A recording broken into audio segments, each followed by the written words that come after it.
欢迎，在本视频中，我将向你展示如何在你的 DJI Osmo Pocket 4上启用音频变焦功能。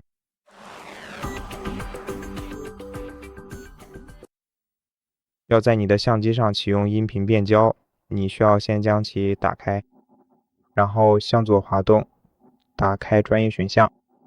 在这里，我们需要选择麦克风图标，然后向下滚动到定向音频。如果你将其更改为全部，就可以开启音频变焦功能。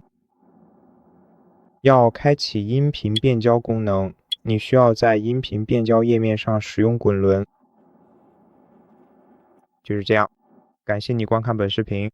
如果本视频对你有帮助，请考虑订阅我们的频道，请给我们点赞并在下方留言。我们下期再见。